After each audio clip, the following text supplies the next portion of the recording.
SEC with 6 interceptions, I think, in 85. And actually, the 2-point conversion was an interception, but it wasn't counted as one. Right.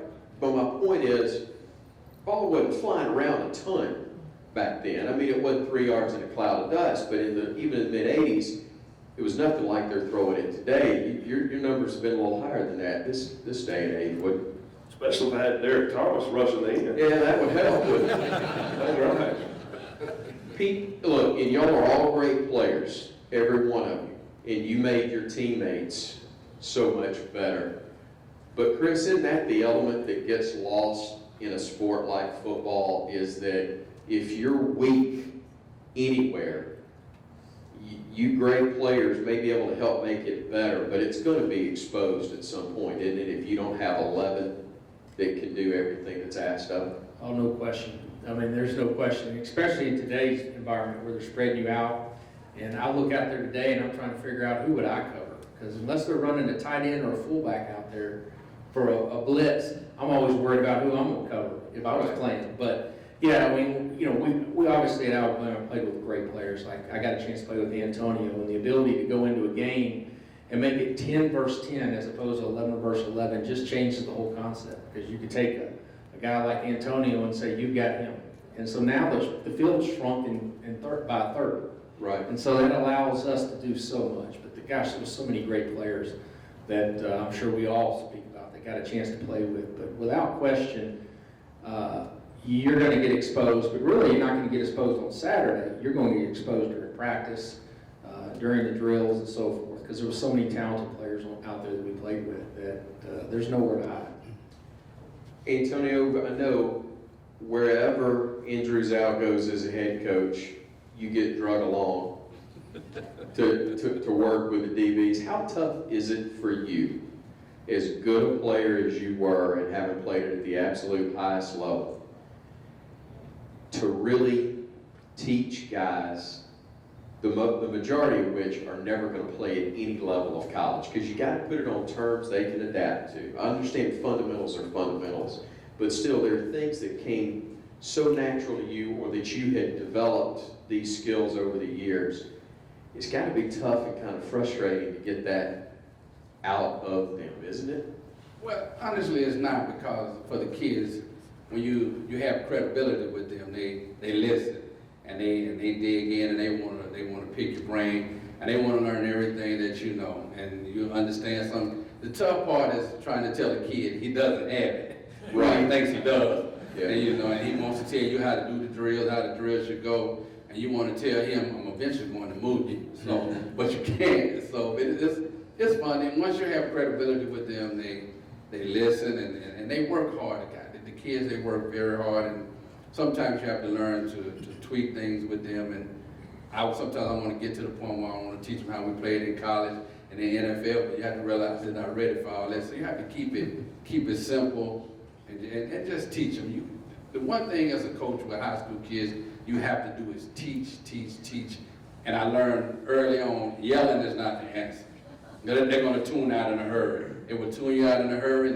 They will get in their feelings in a hurry. So you have to teach. And once you're teaching them and they're learning it, you can chew them out, but then at the same point you got to turn around, you got to hug them, and you got to pat them on the butt of the head and say, now you know you're my guy. Right. Make me look good. And then they love that, so you're all right. So you're gentle and love on them like Saban did you. Saban never loved. I was a 21-day holdout, so I missed all the training camp. So there was no love, there was no hugs, there was no nothing except, you better get it done. Good boy. Let's get Jim Bob back in this. When you made that move from quarterback to the defensive side, you probably have played snaps on that side of the ball, but still, what was the toughest part to learn and to adjust to as a defensive back full-time? Well, I tell you, Chris, and just, backing up to playing in today's game, I'll look at it a little differently than my friends Jeremiah and Antonio and these guys that like to go after that ball and intercept those passes. I wasn't real interested in that so much as hitting that guy, right? So the way I look at it is I would have probably played half the number of plays because I would have got ejected You know, and then you sit out the next half of the next game, and the Right. first half of the next game. So I probably would have less wear and tear on my body in today's game. But going back to the quarterback thing, quite honestly, I only played quarterback in high school for a year. Okay. So I played some running backs, some defensive backs, some tight end. I played quarterback on a really good team that won the state championship in downtown Athens, Georgia, against the team that had Buck Ballou was the Georgia quarterback back in those days, from Valdosta, and we beat those guys in Athens during my senior season. So quite honestly, when I came to Alabama as a quarterback, it was going to be fun, maybe. Right. But when Coach Bryan asked me to make the move, I didn't hesitate at all, because quite honestly, I was more familiar and quite a bit better on the defensive side of the ball. So it was no problem for me. Murray, what's, You gotta ask.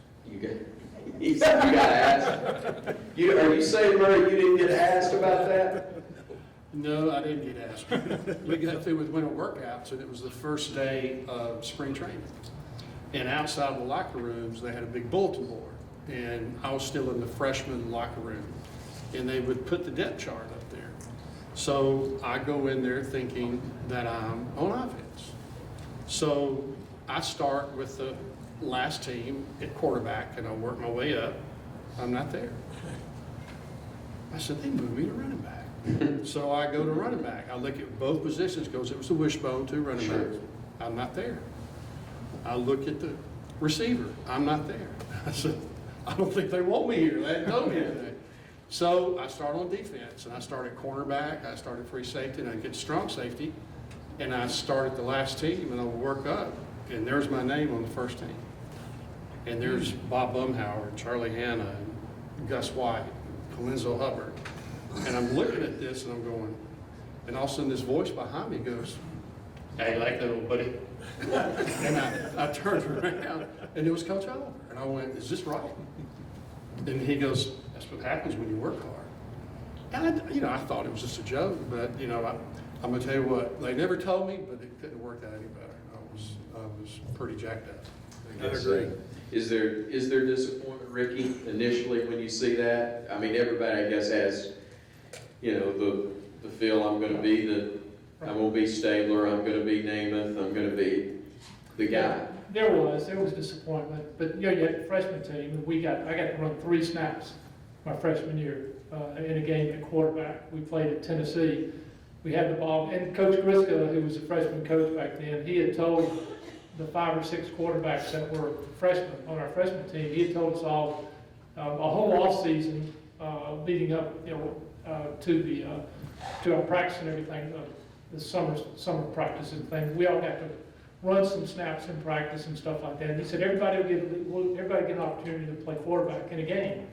And so about the third preseason or the third freshman game, we're playing up at Tennessee in Neyland Stadium, and there are probably 30 people in the stands because this was like on a Thursday afternoon, and freshman games weren't highly attended.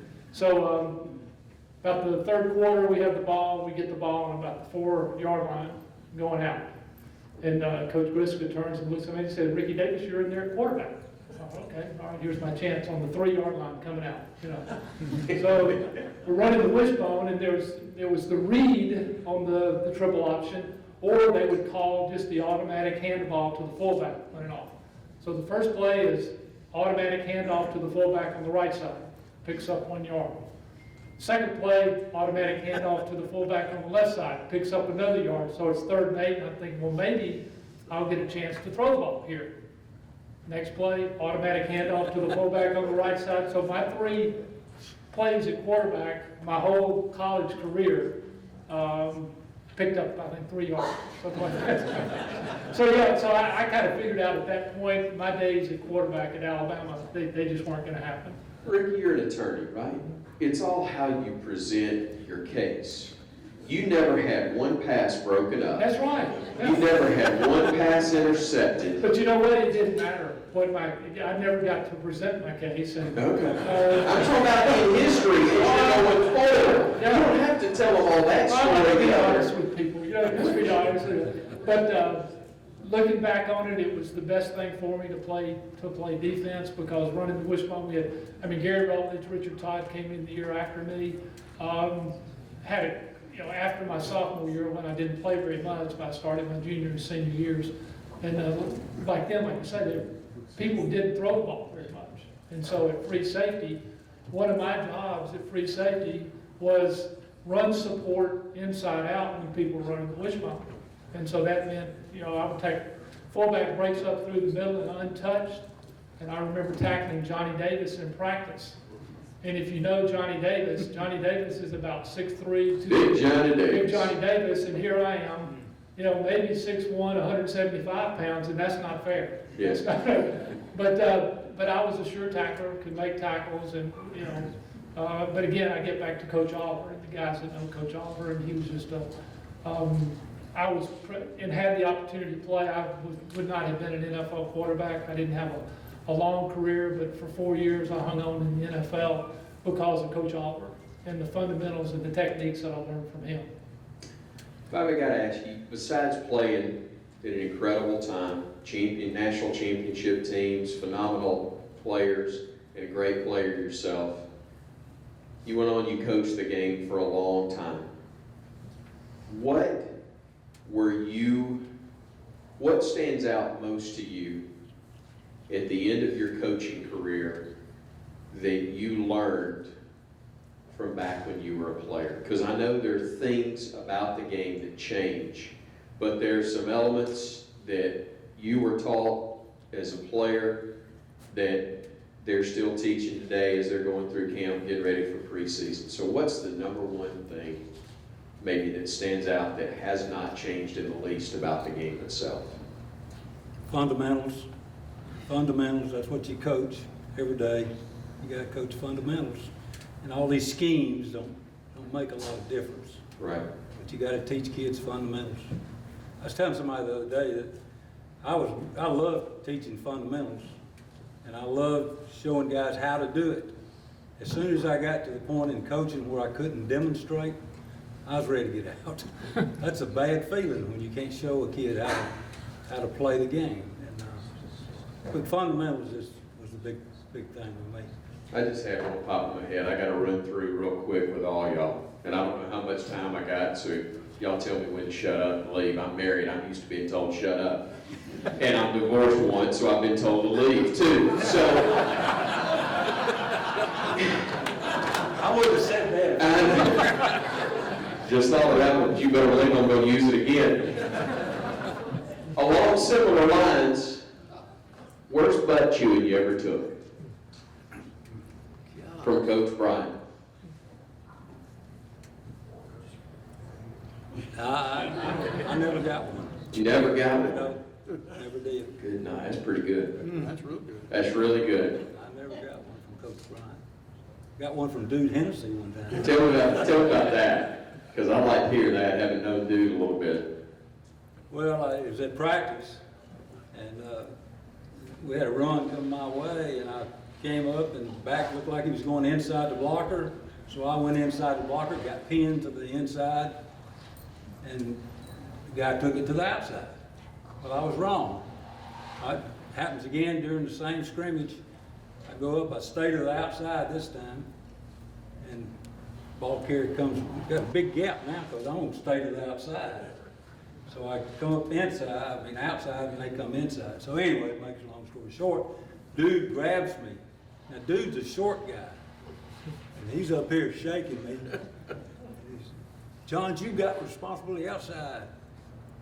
Why can't you stay outside?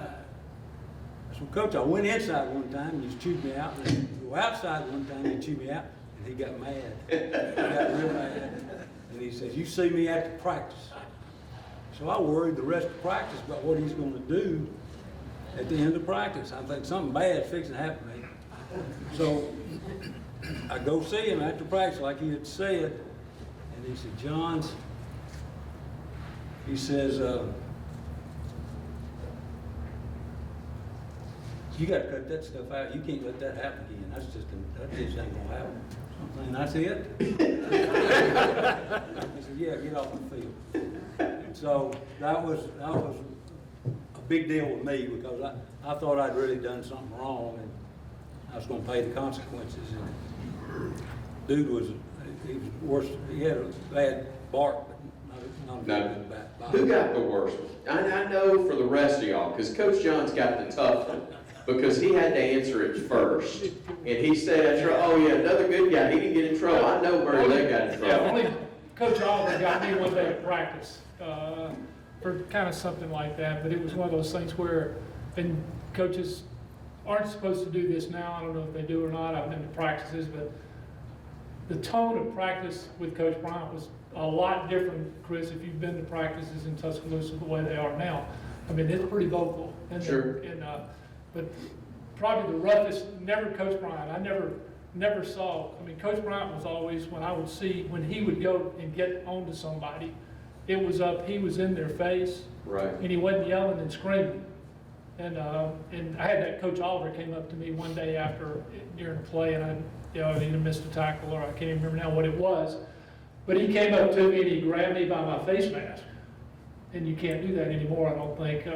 But he pulled me right up into his face, and he was really excited, and there was a lot of liquid in his mouth. And he's yelling at me, and all this stuff is coming through my face. Yeah, and it really got my attention. So Yeah. but he was